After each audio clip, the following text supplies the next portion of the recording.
Tapos maglagay ka ng harina. Umiingit na yung anak ka. Nagsisimula pa lang ako.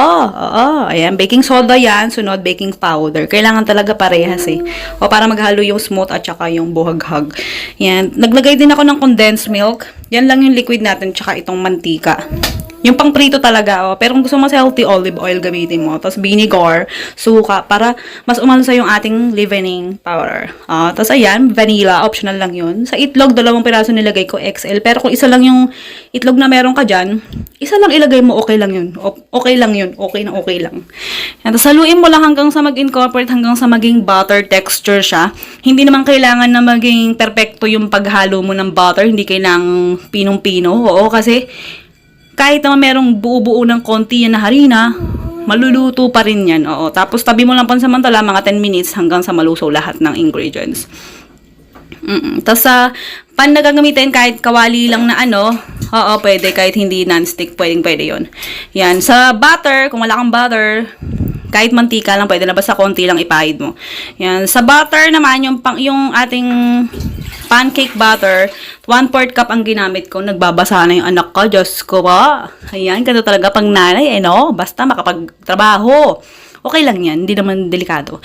Lutuin mo lang yung hot cake natin, yung pancake sa loob ng ilang minuto sa pinakamahinang apoy para hindi masunog. Kapag ka nag-golden brown na yung mga gilid-gilid, pwede na yan. Huwag ka mag-alala, hindi yan sunog. Golden brown lang ang itsura niyan. Ayan, ayusin mo yung paningin mo naman. Oo, wag ka namang magalit sa akin. Huwag mo kung agad pagbintangan na sunog yung ginagawa ko. Yung iba ganun, sinasabi sunog daw eh. Diyos ko po. Hindi naman kayo nakakakain. Oo, magkaiba ang tosta sa sunog. Ay, tapos takpan mo ulit. Lutuin mo ng minuto sa pinakamahinang apoy ulit. Parehas lang nung lakas ng apoy sa kanina. Tapos takpan mo lang para lutong-luto. Ganon, hanggang gitna luto. Yan, pagkalipas ng ilang minuto ulit, syempre pwede mo nang ihango. Ganyan na itsura niya mga madam. Kung wala kayong pan na ganito, kahit anong pan pwede. Pero kung gusto mong ganyang hulmang-hulma, bili ka na lang sa Shopee. Pwede naman. Mura lang din naman ito. O, tapos ayan, pag magkasalang ka ulit, magpahid ka ulit ng butter. Pero kung walang butter, mantika. Pagkaluto ng mga pancakes, oo, yan, maglagay ka ng mantika para pangprito naman ng itlog. Ang ginamit kong itlog dito, XL, pero kahit anong meron kang size dyan, yun ang gamitin mo. Normal, okay yun. Mas maliit na size, mas mura. Ayan, sa, ano dito? Sa iodized salt at saka sa white pepper na durog. Optional lang yan. Kung ano maglagay, pwede naman. O kaya kung anong seasoning na gusto mong ilagay, pwede. Oo, depende sa panlasa mo.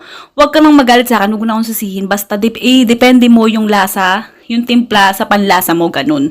Basta, ito ay for sharing naman. Oo, kaya lahat option mo, optional. Oo, nasa iyo ang nakasalala yung dito, yung magiging lasa ng gawa mo. Oo, kung susundin mo o hindi.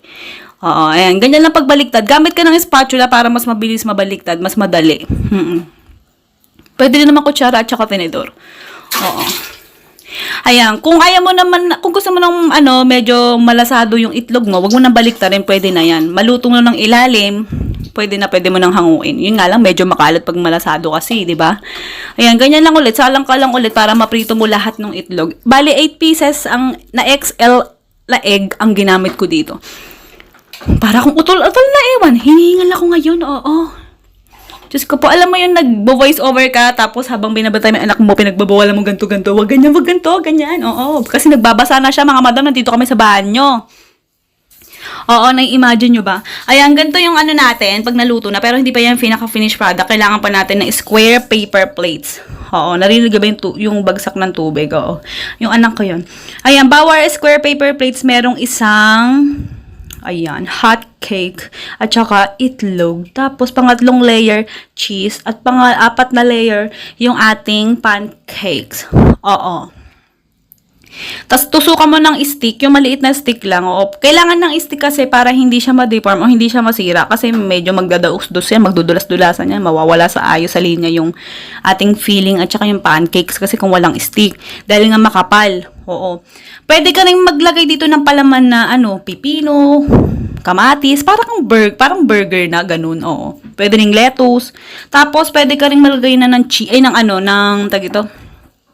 mga sauce. Oo, ako kasi hindi ko na nilagyan kasi yung anak ko kasing panganay, hindi mahilig sa sauce, oo. Kaya hindi ko nilagyan. Kaya dito na lang sa taste test, sa lantakan time ko na lang nilagyan ng hot sauce, oo, habang kinakain ko. Ganun na lang ginawa ko. Oo, tsaka hindi naman lahat ng customer gusto ng sauce. Oo, pwede ring maghiwalay kayo. Kaya pagka may bibili, tatanungin nyo, anong gusto nyo sauce? Ganun.